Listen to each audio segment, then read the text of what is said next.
What's up, everyone? Tyler Tamboline here, aka ToeTagginTambo, back for another edition of our PGA show here on the SHIPIT Nation YouTube station. Starting on a Wednesday this week, got Hoopster and myself off of a big Masters week. Rory McIlroy getting the job done, but Hoopster, I'll bring you in, man. We say no weeks off. The sweaty tryhards, the home of the sweaty tryhards, are going to get it done. But next week is the Zurich Classic. I will be taking a week off. That's a week I take off pretty much every year. So excited to be back with you, man. And what a Masters it was last week.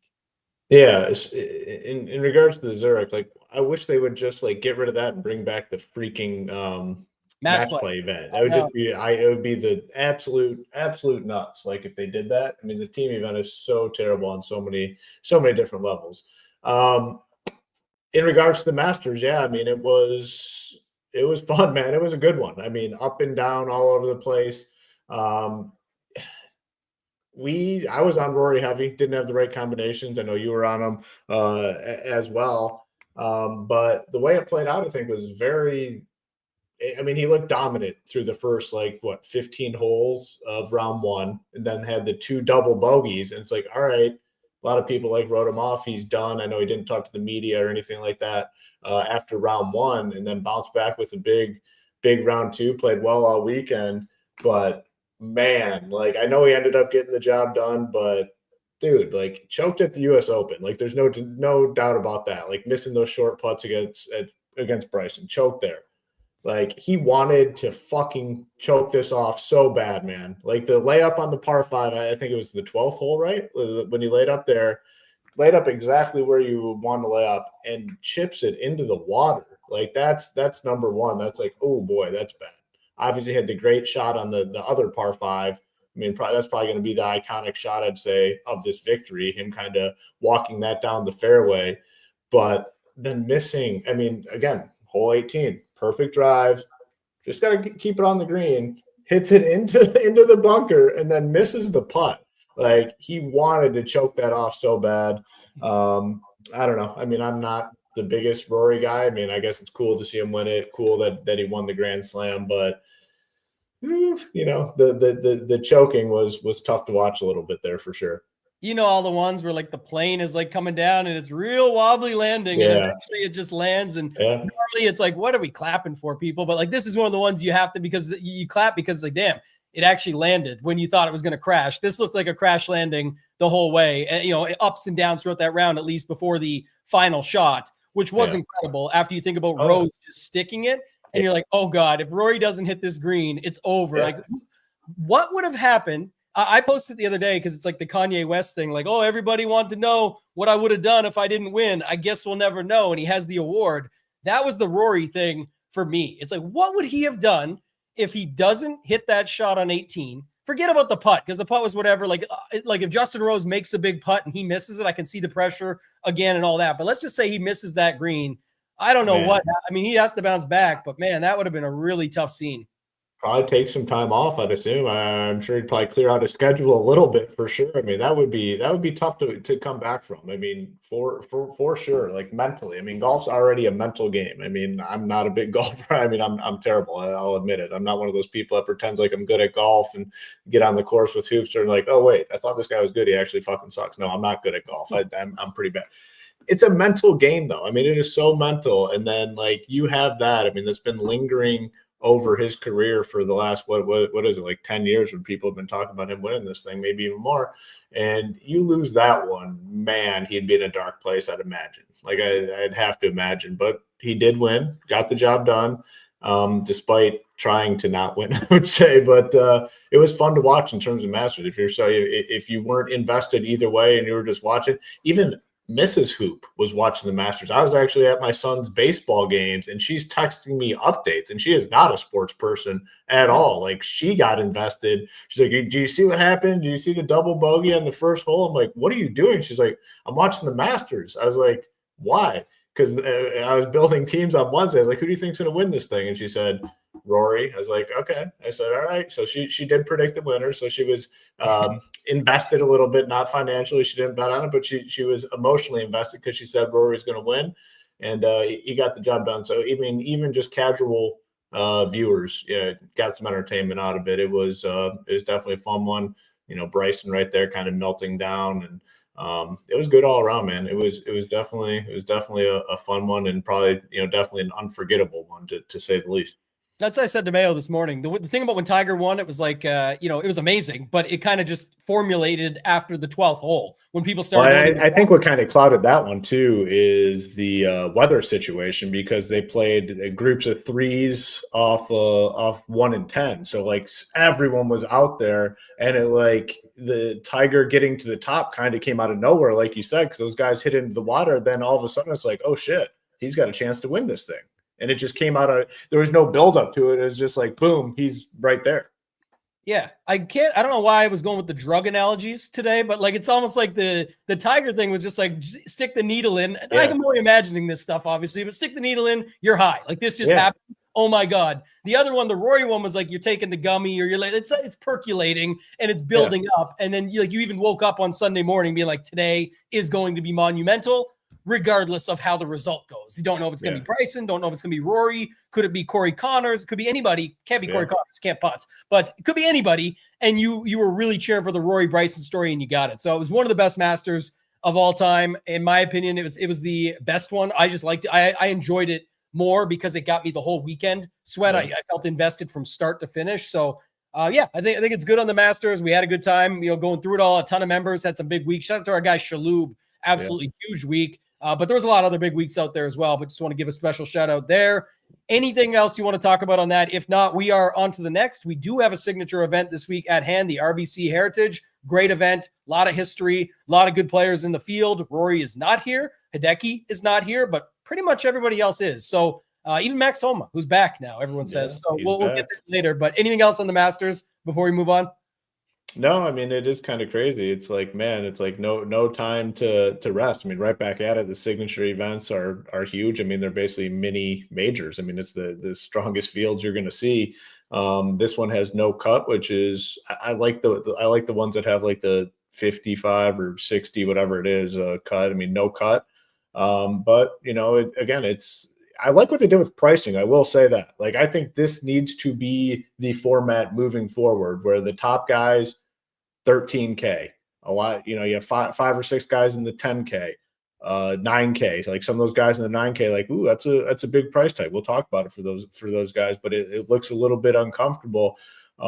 If you are playing Scotty, you got to make some sacrifice. You're gonna have to like some guys in the 6K range. So we'll talk about it. But I really like the pricing this week. I think we shit on the sites a lot for bad pricing. I think DraftKings did a hell of a job on the pricing, and I'd like to see this laid out more frequently.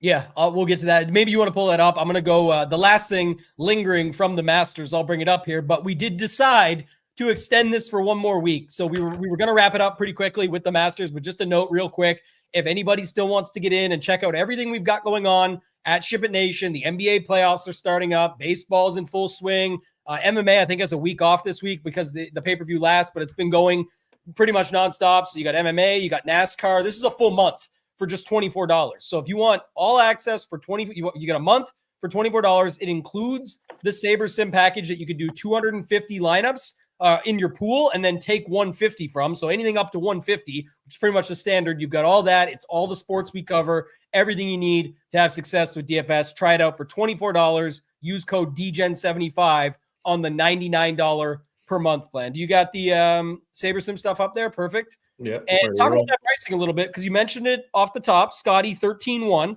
but they did the right thing. After that, there's got to be a drop off, whether his form, whatever. He sucks now. He's not even good. Like, look at the mass. The guy felt like he didn't do shit, and there was chances for him to make a run even on Sunday in that thing. It just didn't ever happen. That's all. Yeah. Yeah. I mean, you got to have a drop off after him, because, if he's right there with these other dudes, he's just going to be massively owned. The fact that he's way up there, I mean, I don't know. We can talk about it, but I think there's a chance that this number right here, I mean, we're showing 28%. I mean, could it be closer to 20 than 30? Like, I think there's a chance that it's closer to 20 and 30. Do you think? I mean, is that possible this week? That's what I'm thinking. I currently think somewhere in the 25 to 30 range is more likely versus 35 to 40 range that we've seen, and even higher throughout other stuff. I think there's even a chance that it's 20 to 25. Maybe we'll see. It could be way off, but I mean, when you start building these teams, especially people that are hand building. Like you're going to have to make some sacrifices, and we'll see if we can find a couple throughout the show. But the 2v2s are going to look a hell of a lot better in lineups that don't have Scotty versus the ones that do have Scotty. So that's one thing we'll see. But I love what they did. And then you got 5 guys here, 10K, and some uncomfortable. Patrick Cantlay, great course history here, but man, do you want to play 10K for him? Ludwig, probably not the best course fit, 11K. Do you want to do that? Then you come down into the 9K range, and Corey Connors is upper 9s, Henley upper 9s, Shane Lowry after a really, really bad round 4 upper 9. So like there's a lot of, I'd say, uncomfortable price tags here. Like, you can even throw JT in there. JT, Cantlay, Connors, Henley, all I think have the ability to play well this week, but it's uncomfortable pricing. Lowry as well. So, so there's a good one right there. Right there, I think, if my math is correct. Yeah, Scotty people are gonna love this second option. I mean, Rye is looking to be very popular this week. Our projections absolutely love him. Where's he at? Yeah, 7,900. I'm saying place, because the projections do love Rye. Would you play Scotty with Rose or Rye? Your choice. It's probably Rye based on popularity, but Rose in the playoff last week with Rory playing some really good golf. Would you rather play Scotty Rye based on ownership, we'll say, or play Morikawa JT? And I'm offering it out to the people. I'm curious in the chat and the comments what people think. Scotty and Rye or Morikawa and JT? Oh, I was reading that wrong. Yeah. So like it's if you are looking at this and you're building this team, like what percentage of people are going to say Morikawa JT? It's got to be massive. Like if you're just saying right now, you can have Scotty and let's just say Rye because he's projecting way better. So Scotty and Aaron Rye or Morikawa and JT, like a large majority of people are going Morikawa and JT. Now this only comes into play if someone's like hand building, right? I mean, if it's in an optimizer, it's going to be easier to just take on shares of Scotty. But when you really start to break it down and look at it, and I think a lot of people do look at these 2v2s and 3v3s and whatnot when they're building their teams. A lot of them are going to go to Morikawa JT side, which again, I think really clamps down on the ownership for Scotty. I think it could be some of the lowest ownership we've seen on him in a very long time for 2 reasons: the price tag and the fact that he really hasn't won lately. So yeah, it's definitely a big talking point this week. But again, DraftKings did a very good job with the price tag. Yeah, it makes people wonder. I guess, I mean, some people still say because of the Rye ownership, that means more would go to Scotty because that one fits. It was just one example to show you. I mean, obviously, I think Rye will show up in a lot of Scotty lineups, but I think it is interesting. And if you feel strongly that way and you're looking for something different, then by all means, you can flip it around. There is other guys there. Xander, talked about earlier this morning with Mayo. Cantlay has a great history here. The 9K range, though, who just for my grand scheme overview quick, the 9K range is definitely going overlooked, no matter how you want to frame it up. And our ownership will show something right now in the initials and the Sabre ones and other sites and all these factors. But when you build, it just doesn't seem like, I don't know, build some lineup, build the dry run, and we'll see. But it feels like 9K at best. And I don't feel like it's a week where you always say, well, yes, it will just spread out, but I don't feel like it will spread out at 15 to 20% each. No. I feel like there's no way because it needs to be those guys at the top that get it if people are going either way. So I don't I don't fully believe the ownership yet on this 9K range because people don't want to pay almost 10K for Connors when Cantlay and JT and Xander are right there. 100% with you. That was like one of my definite takeaways. You look at we got some teams here, but I wanted to look at this ownership first on that range because I think it is a big talking point. We're showing Connors at 13. It's probably closer to like 10 in my opinion. We're showing Henley at 15, probably 12. Lowry's going to get steamed down. Fleetwood could end up being around 10. Like Spieth, we're showing 15. I just don't think there's any way Spieth gets to 15. Probably 8 to 10 range. Hovland is going to be lower than 12. I'm with you. I think everyone in that range, just because of roster construction, gets squeezed down a little. There's going to be some Scotty ownership. There's going to be Morikawa, Xander, JT, Cantlay. People feel much, much better with those guys than they do with this next group here: Connors, Henley, Lowry, Fleetwood, Spieth, Day, Hovland. This range for sure has to get squeezed. Yeah, if you scroll back up for a second too, just trying to see some of the spots there, like the soft spots, but like I could see JT, Xander even getting more into the mix. Scotty goes up a little bit. So it's like that's where they come from. And I think it's just, it makes sense. Just plug them all in at like 11 and say they're all going to come in somewhere in that range. That's fine.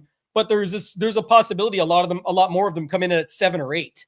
And that's what ends up happening. And that's where you could pick it up because this 7K range is going to be super popular also, which then leads up to all those options, Cantlay and above. So while the nice thing with the 7K range being popular, you just kind of talked about how the 9K range, about it spreading out, but it really can't spread out because there's a lot of ownership going to the 7K range, but there's also a lot of guys down there. So I do think we see it spread out quite a bit in that in the 7K range. Yeah, there's a few, I should say it differently, because there's actually not a lot of guys in the 7K range versus the normal week. Like there's 4, 8. There's a lot of playable guys. 16. Yes, good call. That's what I'm saying. I think it's less than 20, but it's a lot of playable guys. And then there is certain guys people are honing in on, like Bud Cauley.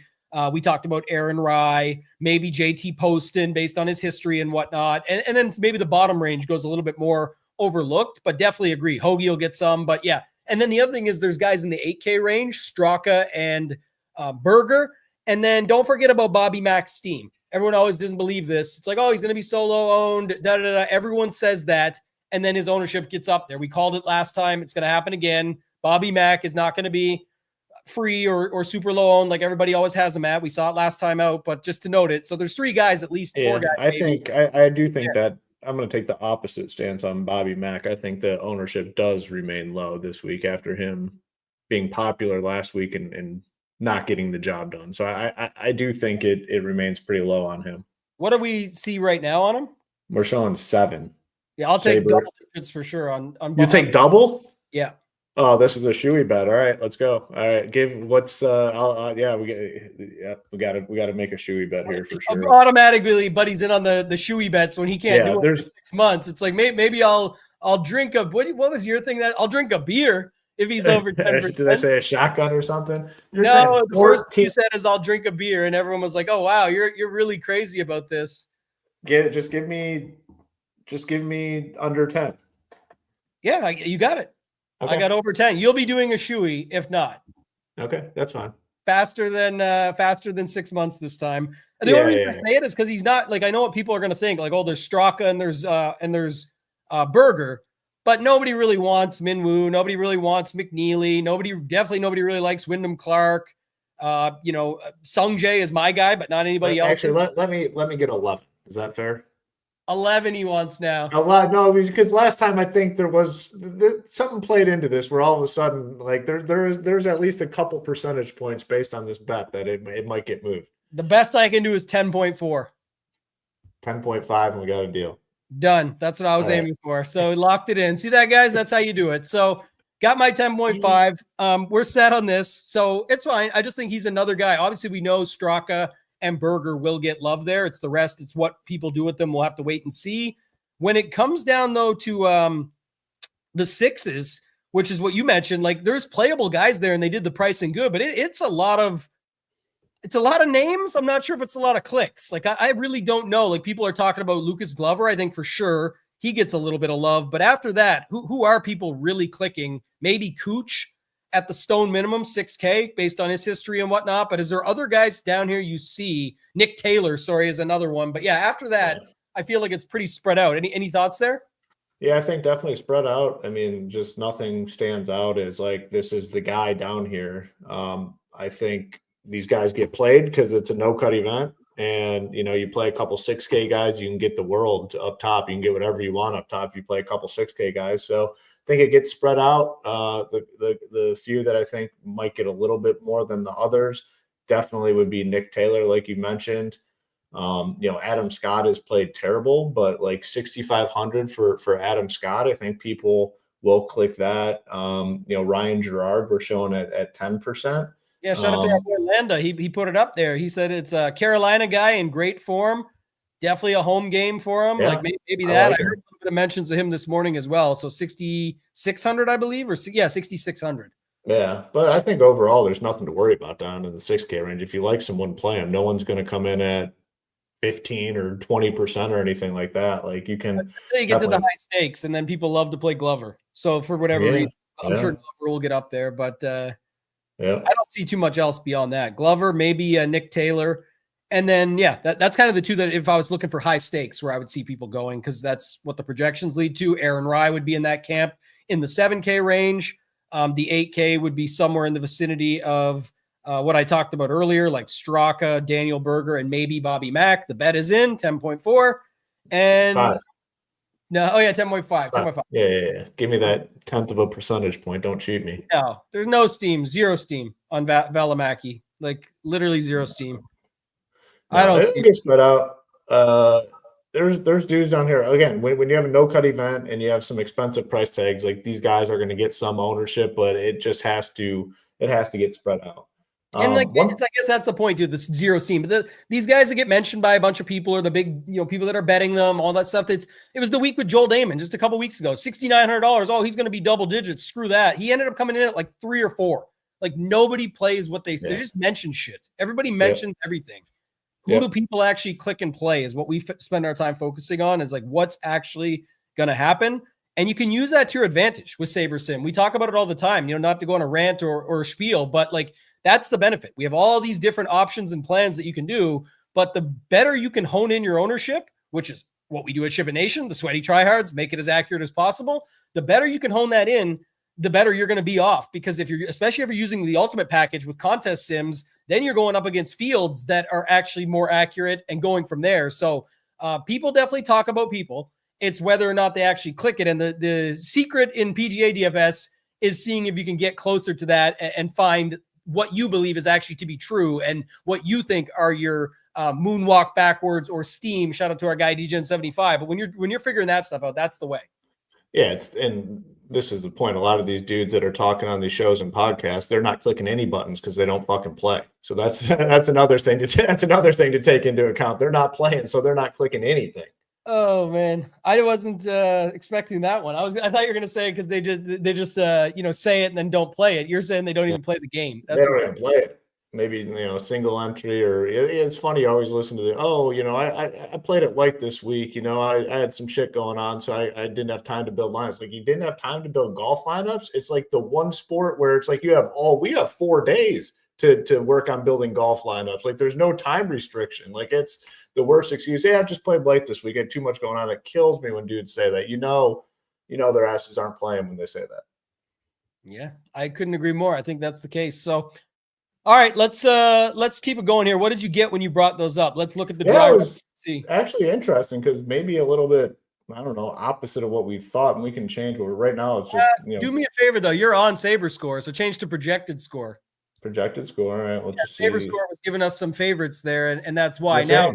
So it's a ton of Morikawa. It's 100%. So we're going to rerun this. I'm going to cap that, rerun it. But kind of thought 9K would get squeezed a little bit. We're getting 21% Connors, 28% Henley, 17% Fleetwood. And now 2 things that definitely stand out. If you go to Scotty, we're kind of light on Scotty compared to even Saber. So we got him at 94. Saber has him at 99. Let's just put in 98 on him. All right, so bump him up a little bit. Let's cap Morikawa at what, maybe 50% just to see, because right now he's almost in every single team. And then we got Aaron Rye. Let me see if anything else comes in like a crazy amount. Aaron Rye, we're getting 68% Rye. For the sake of the show, let's just cap him at 30. Davis Thompson, we're getting a ton of at 34. Let's just cap him at Davis Thompson this week. Davis Thompson is 7,400, so I'm guessing we just have an aggressive projection on him, which is fine. I mean, there's nothing wrong with taking stands on some of these guys, but yeah, he popped up a bunch, and a guy I really wasn't considering all that much, to be honest with you. So just rebuild this and see. I just kind of want to see what it does, because almost all our teams had Morikawa on this initial run. And like I said, the reason we weren't getting much Scotty is we were showing a projection of 93. Saber had him at 99, so I bumped that up a little bit as well to see if maybe more Scotty gets mixed in. Yeah, let's see what it does. This is the key. This is how you can get a better idea. But that was just one note. If people are running it, and then setting it to Sabre Score, your dry run's going to look pretty interesting because the Sabre Score gives you lineups that are sort of better than what in the field that you're playing in, that would be better played in that field. So that's kind of a benefit. We talk about it all the time, where you can get more competitive lineups just by pressing a button. That's certainly a way that you can do it. But yeah, just make sure here. So yeah, this is Kawa Burger, Kawa Connors, then Rye with Glover and some of the popular plays down there. So that's pretty interesting. So just bump Scotty up a few. We had 4% in the last build. Now we're up to 59% Scotty, just taking him from 93.6 to 98. Look at the pool. Are you sorted by exposure? You are? Yeah. Look at that for so Glover, Horschel, Campbell, Cauley, Taylor, like Michael Kidd. It's all the cheap dudes. It's just saying Scotty and the cheap guys and make it happen. Yep. So yeah, you got Thompson, Glover, Horschel, Campbell, who I actually don't mind Campbell this week. I'm definitely going to play him at 6K flat. Bud Cauley, Taylor. Yeah. So it's like mid sevens and down. But we're getting a lot of ownership to make this happen, to make the Scotties and the Marcals. You start looking at the teams. It's, basically, we can consider Connors a 9K guy or 10K guy. You got more. So 2 10Ks, couple sevens, down to the 6. So maybe it is, just looking at this, it looks like it's the 8K range that gets squeezed on these builds, right? I mean, I'm not seeing much 8K. Who's our first 8K guy in terms of exposure? And Berger and those guys. I like to sort it by price too. And I do this, get what ranges and stuff. When I bring over the exposure tab, I just drag it right over by the salary and then I can see, but we kind of know from that angle. That's fine. Yeah, I can move it over. But for now, we're getting for Sung Jae, we're getting 3%, 5% Bobby Mack. Ooh, hope that remains true. Be clear of another shoey. Berger at 11, McNeely at 2, Rose at 9. So yeah, we're just the way this is shaking out with our projections. Got it sorted by projected score here. We're not getting much of the 8K range. We are getting some of those 9K guys though, which I think is somewhat interesting because Connors at 13, Henley at 28, Fleetwood at 10. So maybe not a ton, honestly. Yeah. But that's no Xander, no JT, no Ludwig, no Cantlay. Yeah. So when you go to build teams, you're gonna have to put some input in, or you're gonna end up with. Well, you're not gonna put Scotty to 98 is the key. That's gonna be the difference, right? That's what I'm trying to look at now. Is like, what's the latest? Because we just updated everything on there, and Sabre has him at 100, essentially 99.7. We had 93. Not to put him to 98. We might even have him at 98. I mean, like, you're not going to bump him almost 8 points because then, of course, he's going to take over, right? So I'm trying to see here. The projection on Morikawa is just through the roof, and Cantlay is 85.2. Henley's 86. That's why. So, yeah, it's going to be interesting to see how it shakes out with between all the different sites this week for the numbers. That's why it's a bit tricky. Every week, every year after the Masters, you get this kind of setup. It's a Masters hangover. It's really tricky to tell. I said that with Mayo today too. Is there's a lot of guys here that have amazing course history that which usually people are excited to go by, yet people aren't really going through with that, and it doesn't seem that way, at least in the ownership. So that's another interesting thing as well. But I'm just curious if because our latest projections just came out. So we just updated the stone came out and everything's there. So I'm just going to run. Let me just update it then. Let me update and rerun. And let's see, I'll switch this back to. Yeah, just revert. I think we are. It's funny enough. I think we are 98 now, but wow. Everything else went up too. So I was like, is that really? That is crazy. Yeah. So I just randomly put that in. So it's going to be pretty similar. Let me update. I think the other guys updated. That's the issue. Go back to there. So yeah, like on a dry run right now. So Scotty's ownership did come down. We were talking 20. We said it was 28. Now it's down to 25, which I think it can creep down a couple more points, honestly. Yeah. And then I just want to see while you're doing that. The other thing is that this Morikawa price and projection are going to make him popular in every format. Like that's on Morikawa. Yeah. And all I'm going to do is cap at 60 for everybody and then apply it and then see the difference here. So then I get 20%. Wow, man. Like it's crazy. I got to change to 150. You're running it anyway. I'm just doubling down. Yeah, I got it here. It's crazy. It doesn't want to give like a lot of these other guys in here. It's very heavily focused on Kawa, Henley, Fleetwood. Yeah. Then you see Ryan McCarthy. So we must have bumped Cantlay a little bit because he's showing up now in this run. Got 21% him. Fleetwood's up to 18. Your boy, ooh, you like that? Sungjae, 18%. Yeah, definitely excited about that. I don't know about this one. What do you think about this, Hoop? The Scotty Kawa builds? No, I don't think so. I think it's a different. People are going to view that much different than having Scotty and Rory. People don't have Morikawa on that sort of level as Rory. So I don't think people will do it much. If you do it, let's see, boom, 6,500. 6,500. I mean, you got to play a 6K guy. So whether it's Kuchar or Campbell, you plug him in, you're back to 66. So you got one more. Play Mayo's boy Hisasune, who I actually kind of like this week at 63. And you got to probably play another. Let's just plug in, I don't know, Adam Scott. Then you got 72, and you can play Fitzpatrick, English, Finau. I mean, it's you can do it, but I just don't think people will. Will I have some teams like that? Yeah, absolutely, I will. I will definitely have some, but I don't think someone hand building is really going to get to those sort of lineups. It leaves it open for a lot of these guys then, because like clearly up top, we already knew about Ludwig, but I think even with these dry runs, it's that we're going to end up with so much Morikawa, depending on what you cap it at, that you just can't see as much, because Cantlay gets in there too now, especially with our projection and other projections. So I think there is something to be said for that, where again, I don't know how accurate these numbers are, but Xander seems like he'll get pretty squeezed here. I hope. I'm just going to keep playing his ass. I mean, I'm just going to keep, but we only got 3 Scotty Morikawa teams. In all 150, right? Yeah. All the 150 that I ran. Which is interesting too, because even our exposures love those cheap guys. It's basically giving you those cheap guys with them and saying that's enough. You've got it or you don't. It's either these guys or not. Yeah. So yeah, maybe there is a chance, like you said, like Xander, JT, Cantlay, maybe they get squeezed a little bit. Yeah. Cantlay maybe not, but Xander and JT. Now I think more likely that Xander and JT do, just because we already knew Ludwig was heavy. But those two, I think when you go to the 9K range, it seems pretty clear that Shane Lowry, Hovland, and Jason Day, if not others, because you never know what people end up doing with Spieth here. End, that's what I was going to say. It's always a talking point. What's your thoughts on him? I don't think it's going to be 14. Saber has 6. I think it's probably somewhere in the middle, probably 8-ish%, right? And if that's the case, I think I want some this week.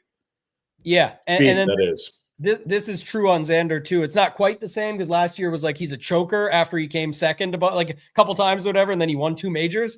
But it is interesting that like the guy was 8th at the Masters. He said he was fully healthy. He came back. He's proved it. Just there was so many guys in the mix. Sungjae finished 5th at the Masters. You barely know he's in it, besides the ones they had to show, or it was like a chip in for eagle. This is a whole nother talking point. But it's like people wonder why the sport's not more popular. That's it. Like you look at the breakdown. I don't know if you saw the tweet where all the shots they showed. Like it's all the top end guys, and no one else gets anything. Like people want to see more. People want to see the shots. No one gives a fuck about your interview in the booth. Like nobody wants to hear. It doesn't matter who it is, unless it's like maybe Tiger. Anyone outside of Tiger, no one cares. Like nobody cares one bit about what you're talking about. So don't even show the post round interviews. No one wants to see that shit. They want to see fucking golf shots. And until they do that, there's so many golfers in the field, like you said. So many storylines. Yeah. Just crazy, man. But this is Ludwig going to be the lowest on 10K. Yeah, I think definitely. Yeah, he's way. I mean, look at the Morikawa ownership. There's just no chance that even the people that are like, I'm just going to make that pivot. It's not going to cut in nearly enough. It wanted to give us 150 or 148 of 150 Morikawa lineups. Like his projection is popping off the page. People like him anyway. People already like Morikawa, like talking about him. They like playing him. They'll start with him. He's great on paper. you can make moves here though, because you actually have real dudes around him that can come through as well. So that's the nice part for this range. You do have Ludwig, you do have Xander, JT, even if to me, Cantlay gets more love than JT, and our ownership reflects that. So I see it.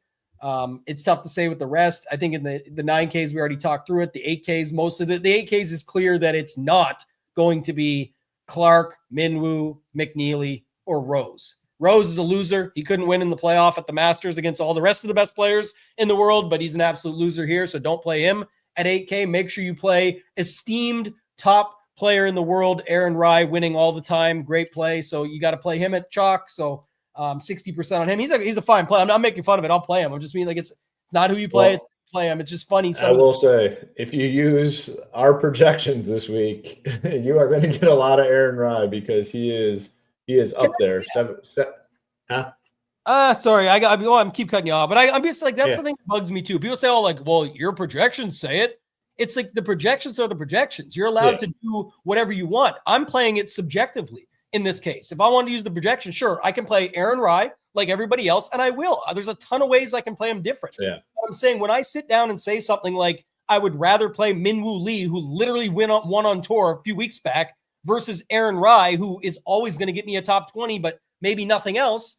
That's where I can feel comfortable doing it. I'm talking about if you're playing a single entry, if you're playing something where you want to make a pivot, get different. Yeah. There's interesting options that are going overlooked.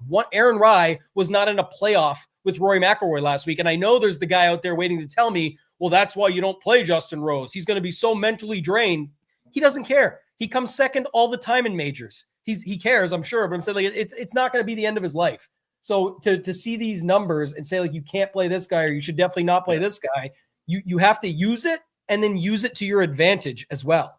Yeah, and this is a really good point. I think projections are just like for PGA. Just I mean, honestly, it's a piece of the pie, but it's not the end all be all by any means. And I don't know exactly. Like to me, one shot right in golf can change a golfer's projections by like 10 fantasy points, right? Let's say you're on a par 4 and you hit into the water, right? Instead of hitting it onto the green, you're now probably making at least bogey, double bogey. So you're getting negative points there. And then you're dropping down in the standings too. I mean, the swings and the variance are just so high. And I don't even know if that's the right way to think about it, but that's how I think about it. Like one swing can shift you so much. Like if you're talking NBA for projections, one shot is never going to swing you at all, really. I mean, if you make it, obviously you go up 2. If you miss it, it doesn't hurt you at all. So like, there's just so much variance. You can look at projections. It's just one piece of the pie, though. Yeah, and to be honest, I've talked about this at length in the past, and still to this day, and I'm sticking to it. Is the projections I'm looking for in PGA are the most accurate ownership projections, and that's what we put our extra way more important. Our extra time into. The rest of the stuff, it's giving you an idea. Like I said, the difference there in projection for player points is a bit like 6 points between Minwoo Lee and Rai. And so that's an example. Like it's 6 points in golf is literally nothing. And so it's to this point of Scooter McGavin, no minutes, snaps, innings. Like there's no angles of attack for that. It's the same reason in Showdown, you can literally leave $5,000 on the table. They're all playing 18 holes in this wave advantage. Yeah. And if you want to do it, you can. And we've seen people ship 100K with it before. It happens. Yeah. And this, 100%, I think it's the dumbest idea. Their dumbass happy hour at the end of the rounds. Like no one cares about that. And I've tweeted about this a couple times. The best dude on TV for golf is Colt Knost. He does a phenomenal job. Like more of that. Give me the breakdown of what the caddy and the golfer are talking about, the shots, where you need to put it, like in the next shot. Like Colt Knost does a phenomenal job out there, like a phenomenal job. I love hearing, like, give me more of him and less of the dumbass happy hour. Like that's where these people are so stupid. Like no one, the happy hour, whatever they're trying to do there is literally the dumbest concept. If that's trying to grow the interest in golf, like that's opposite. No one gives a fuck about that stuff. I don't understand. I guess it's a side note completely, but like for ESPN and stuff, first, whatever it is now that like Stephen A. Smith is on and that type of stuff, like that's where people want to see commentator type personalities going back and forth and yelling about shit and doing stuff. I don't understand why these broadcasts think like other sports. So imagine in the middle of the NBA finals, it's the fourth quarter, and they're like switching it over to something else while the game, I get it's different. It's golf, but I'm saying I don't give a shit about these guys. And yes, they were former golfers and all that stuff. It's great. Some of the insight they can share, but you can talk over golf shots. You can talk and still say the same shit that I don't care about the shots over golf shots. Just keep the screen on. It's nuts. That was the other my last grind my gears thing about the Masters.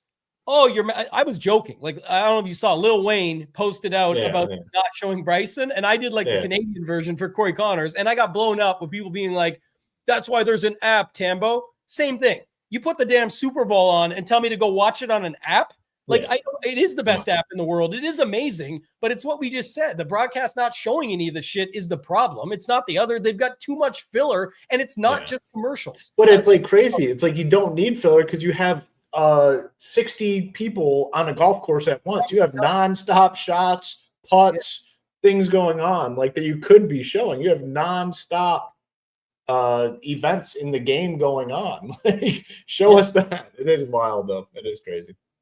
We're getting very little. Going to this back to the exercise here. The JT Poston spot looks pretty good. Again, we'll see if his ownership holds up at around 10 or not. But I think when people like Denny and they like JJ Spawn and there's certain guys there, Keegan Bradley keeps showing up. I mean, he's a guy here. We're not getting very much. We're getting some of them, but our ownership's not very high on him. So there's 2 or 3 guys in there. Mayo mentioned Benny Ann today. I like that. He had a little crossover there from Sedgefield at the Wyndham with this course where he's seen it happen a lot in the past. CT Pan, JT Poston, other, just mentioned other guys like that. So I like the Benny Ann spot. And then just randomly, but just to note, our course fit rankings pretty high on certain options in this range, like Sahith, Matt Fitzpatrick, some of these other options down here. So I definitely think it's what you said, Hoop. It's not really that there's a lot of guys in the 7Ks as much as there's a lot of playable guys or guys that you can make a case for. Yeah. I think the bottom of the 7 is very interesting because you have 3 guys that are typically much more expensive in Finau, Burns, Zalatoris, right? I mean, all these guys not playing well at all, but last year at this event, they're all probably at least 8K. Now they're in the low 7s. If it was just one of them down here, I think that they'd have a chance to get steamed up, but there's 3 of them, and they're all similar thing where they have been much better in the past. They're struggling right now, lowest price tag we've ever seen on them. So I think those 3 down there, the fact that all 3 of them are there should keep the ownership in check on them. Another one that's interesting is, I don't know if you think it could be most disrespectful. I don't know, but it's definitely not Max Homa. I will say he came 12th, but just to note it, like Max Homa is 6,700. Before his 12th place, he's never been good here. Before his 12th place, he was the run of 5 missed cuts. He's priced right next door to Jacob Bridgman, who before his missed cut, again, there's certain strength of fields that matter, but to be honest, they were mostly in similar tournaments. Him and Homa, 3rd, 2nd, 15th, 34th, 50th. Like, it's $100. Yeah. There's tons of options down here. I'm just saying there's things that you can deep dive and look into on a week when many others are just going to play what the projections say or just play what they heard on a podcast or whatever that might be. This is where you can deep dive in and find some of these options. But I definitely think there's alternatives. Adam Scott, 6,500. Even if he gets late steam, I don't care. I'm in. Like that. That's the type of stuff. Bez, just a complete grinder down here at 6,300. Yeah. What has he really fully been up to, though? Few missed cuts before that, 19th, 39th, 4th. He's had good course history here, though. It seems like a course that definitely should set up well for his game. Yeah, 3 straight missed cuts, not great, but players in the Masters, 2 of those. So maybe give him the pass a little bit there. Yeah, I just see a bunch of options, and obviously the 6K range is much. I shouldn't say it's much bigger than normal because realistically it's still small, but it's the grand scheme of things with it being a signature event, no cut, all that. Any no cut thoughts? Just tying this in down here, like how much is too much in your eyes for these 6K guys? Can you play 3 of them, no problem, or what do you think? I'm always willing to play more aggressive. I mean, I think a lot of it has to do with what you're doing up top, right? Like how much Scotty are you looking to play? How much Morikawa are you gonna make sure you get Xander and JT and Cantley in there? If you're doing that, you're going to have to play some of these guys, and I'm fine with it this week. There's names down here that I'm, interested in, and in a lot of cases, I think they're, just as good as some of these guys in the 7K range. So I'm open to playing 3. Just wanted to look at our teams and see how much of that we were getting. And, the first 10 here, none of that, just 1 6K at the most, which I think is interesting. Now we're finally starting to get some Kuchar, Taylor together, Highsmith, Stevens. So 2 6K. So it shows up a little bit, but not as much as I thought it would. I was going to say, I think 2 is no problem, regardless of what you're doing up top. Like, you can play it differently with a bunch of 9Ks instead. If you go to Scotty, sure, that's what most will do when they go to 2 6Ks. But I just think there's certainly some of these 6K guys that are fine to play. It's going to be tricky figuring it out because while people may love Glover, anybody can be a Glover in that spot. Jaeger could pop. Wouldn't surprise anybody. Horschel, Fowler has been playing okay. We talked about Bridgman, Novak. All these guys could pop for him. You go to Gerard's range. I like the Gerard call. People are in on it. Nick Taylor is in that range, but you could definitely see an Adam Scott, a Grazerman, a Sam Stevens, a Bez, Rio, those guys. So there's pockets here of popularity, but then also pockets of, around them that are other guys that would not surprise you in the least. So, and you can get to different builds. You could play 3 9K guys. You could play a 10 and 2 9s. You can just get after it with Scotty and go heavy in a no cut. There's a lot of different things you can do to attack this, but I think having 2 6K guys is no problem at all. And then realistically, even moving off, even playing 2 non-chalk 6K guys like no Glover, no Taylor, you could still be fine and just pick your 2 dudes and get different that way and then pick it up from there up the middle. Strong projection, by the way. I know we just kind of said projections aren't, the end all be all, but look at Kuchar coming in there at 70. So we probably got a bunch of him. Yeah, we got 14% Kuchar. So that's definitely something that stood out. Seabass, or guy Seabass with a solid number too.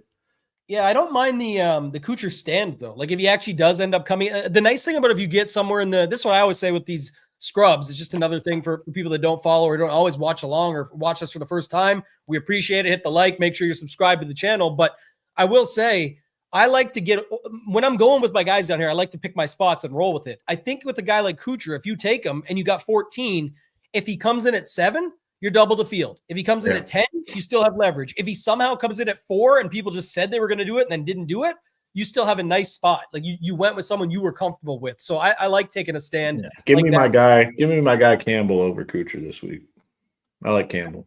That's going to be interesting too. Like Campbell sucks besides when he won. And then he goes 48, miscut. Pretty rough Masters until the final round. He fired off a great round 4 and now people are, going to him, but I like him. I think it's going to be people go to Kuchar there. No problem. Hadwin's down there too. He probably, I'm assuming if he's 6K, he's probably playing like shit and made the cut at Houston Open, cut 45th cut. Yeah, not great, but 6K flat. Yeah, a lot of the recent form stuff people just go with is all there, but like I like going a little bit further. Like what I mean? Gerard, our guy Austin's got the scoop. He's from Hilton Head, so I'm in. Yeah, there you go. Thoughts on Rio? That was we talked about that earlier. Definitely. Yeah, I like him. Yeah, I'm in on him. Yep. I just look at some of this other stuff. Like I have to deep dive this more, but like Ryan Gerard, it's going to be the local ties and then the 2nd and the 9th, and he's great. But then you got a 57th, 42nd miscut. Like it's there. You take out Grazerman's miscuts. There's 2.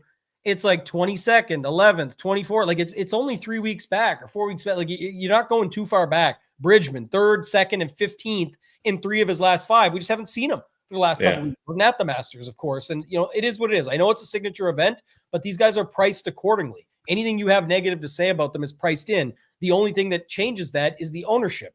When everyone gets heavy ownership around them, then that's actually more of a reason in some cases to move over to them. The negativity is interesting sometimes on certain guys down here. Yep. Like, Glover miscut last week, but because the 3rd and the 8th before in his price, people will play him. His history here is not even great. 33rd miscut, 48th, 33rd. Like, and some of those fields weren't even signatures. So it's like realistically, I'm looking at all these factors and trying to make decisions. Harris English was someone, by the way, earlier that was kind of interesting. He obviously won earlier this season, but then you look even recently and 12th, again, wouldn't even have seen him last week as he finishes in 12th, 18th before that, 30th, playing in some of the stronger fields, 28th here last year. Sahith, wouldn't have seen him. Sunday wasn't, I think it was Sunday was his bad round, but he was up there for a little while, at least anyway, finished top 30, 29th, 2nd and 5th here the last 2 years. Our course fit rankings like him. He's definitely got firepower and upside. And Sahith, to me, by the way, no cut event, perfect. yeah, one round's going to suck. 2 rounds might suck, but 2 of them might be nuclear because that's what he can do. And he just goes off. And that's good at these no-cut events. Like, he's someone that can just easily outscore his finishing position, right? So, and if you're listening to this and don't know what that means, let's say, Brian Harmon finishes 15th. And so he finishes 25th, but he's made so many more birdies and streaks and eagles where he actually has more fantasy points than, someone that finished 10 points ahead of him. That's in the cards for Sahith for sure. Yeah, there's like rounds that go out there where guys have 69s and 70 and 71 and 69. Like that's really solid, really strong. But Sahith's, 73, 71 mixed with a 66 and a 67 where he scores. Those can be super valuable regardless based on what happened in those low rounds. So definitely think that's something to talk about always. Love that call. Yep. Should we flip over to Splash? Yeah, well, let's do a Splash segment. We told people this already that we would make it happen.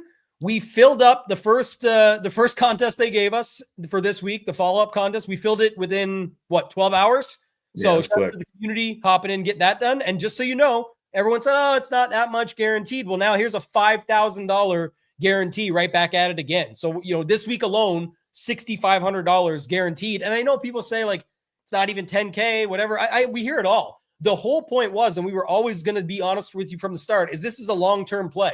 So we're looking to grow this and additionally add it. It's a community piece. It's, we can build against each other. We can do internal contests. We're going to have one and done, NFL Survivor, all these other different factors. But the more we keep showing up and supporting it, if other sites aren't going to show up and do anything, then get behind the ones that are. And if it's already 65, we did 25 grand guaranteed last week, and now already 6,500 in the following week. Like it's all about growth from there. That's the Masters versus a regular week, but just saying we're putting up, 1/3 of 100K in just the first 2 weeks. So just think about it from that perspective in the long term. So if you guys haven't joined yet, go to Splash Sports in a ton of states. I think there's only 9 states that they're not in. It's everywhere in Canada except Quebec.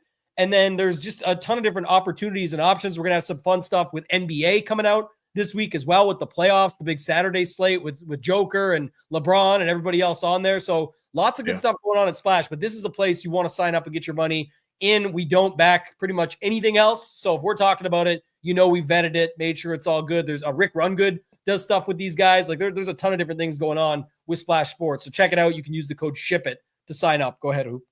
Yeah, I mean, they're invested. I mean, they're going to make sure that they're improving their product. I mean, they're in this for the long haul. I mean, they're backed and they want to, make this big, and we're with them in growing it. And that's the plan. So, what you're seeing now is, just the beginning. So if we continue to fill these up, it's going to present more opportunities for more guaranteed money, each week. Did a great job filling up the first one. We reached out to our guy like, hey, we're about to go live. Give us something to promote. And here it is, another 5,000 guaranteed. Kind of do what we did last week and go through each tier. Leave it there for a sec. Just back out for a second. The structure really solid, by the way. If you guys are looking at $1,000 to first, $750, 400, 250, 150, 100. I think that's Oh, okay. I was reading it wrong, but yeah, 750, 604. But yeah, even 20th place gets $100. So it's a really balanced payout structure. We can continue with that. We can grow it from there. But just to note it, that's another thing. And then also real easy scoring and drop a golfer as well. So it's 6 golfers and only your top 5 scores count. So you can take a little bit more risk on when you're building it out. And it's just like hand building. You're just throwing in a lineup. Pick a guy from each tier.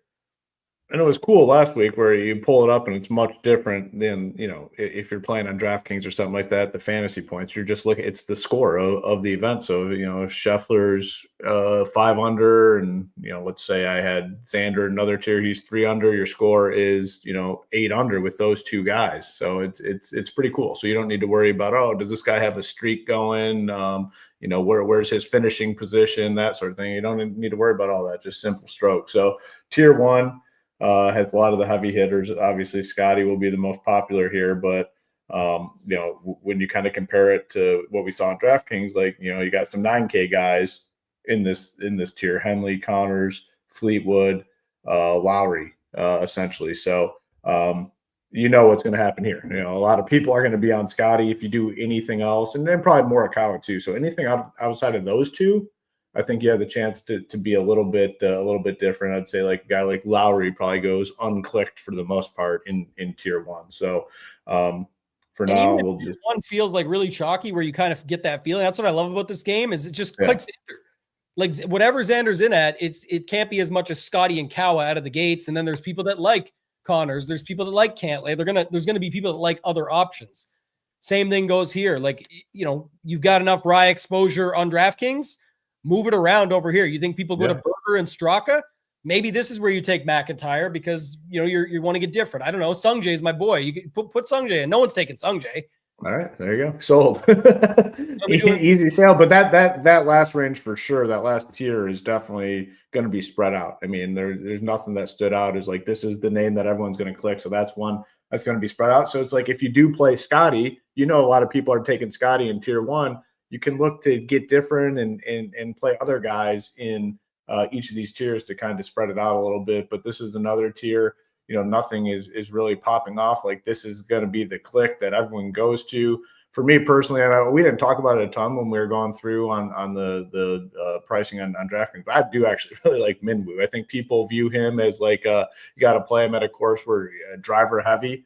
I like Minwoo. And the nice thing about Minwoo, when he's playing well, he's in contention, right? Like he's at the top of the leaderboard. So for the sake of the show, we're clicking Minwoo. And like you said as well, it's nice to drop a score. You get to drop a score, you can take more risks, take more chances. The lowest score is out the window. You know, Wyndham, Davis Thompson, Harris English, Burns. Oh, okay. So Spieth kind of stands out in this range, right? But I think even if he was popular here, which he probably will be, I would take him. Look at how different we are already. And we want some of these guys that could score. I like Harris English here, and I like Spieth. And then if you want to take a shot on like a Burns or Finau and hope they score, there's 3 or 4 options there that you can take. And then this range, I think I would go with my Sahith call and just try and get the points. Like if he's scoring for you, you're going to be under. I mean, it's under par is what matters. So it's not the same as DraftKings. But the goal is that if he has like his 2nd or 3rd place finish, like the last couple of years, you can get him up the leaderboard. If you think somebody else is just higher on the board than him, then take them because that's how it's scored. But I really like him here. Yeah, I'm with you on C. Like, so he's in, when you compare it to the DFS pricing, he's in a tier with guys that are much cheaper than he is. Like all the, if you compare it to like DraftKings pricing, Adam Scott is 6,500, Gerard is 66, Horschel's in the 6Ks. Zalatoris is 7K. All these guys are essentially in the 6K range, and you have Thigala, who's what 73 is. So comparing it to the DK pricing, he's like a value here as well. And then you get to tier 5, which obviously has more golfers. Again, you don't really need to worry about ownership at all in this tier. I was just seeing if anything stands out as a name that, you know, people might click more than the others. And Fitz would probably be who people click here. Fitz, yeah, just probably just simply based on name recognition. Like people know him more than these other dudes. You can do, you know, whatever you want here. You talked about Seabez for now. Let's put him in. Yeah. That was the last one. So we've got Xander, Sungjae, Minwoo, Spieth, Thigala, and Seabez. And we're in. So very easy, simple to do. You don't need to dive into the stats and do a ton of research to be able to build teams here. It's easy, simple, and quick, which is fun for sure.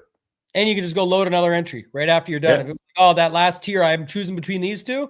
Just go load it through, type them all in again. It's one click, so you just click on the same names and run it through. But that just shows you, like, again, we already filled up the $1,500 guarantee. Now it's going to be this. It's $6,500 in guarantees on RBC Heritage Week, and we're going to continue to build this and grow it throughout, bring it in for other sports, all that and more. Anything else, Hoop, you wanted to cover before we get out of here? No. We still have that promo going, DGen 75.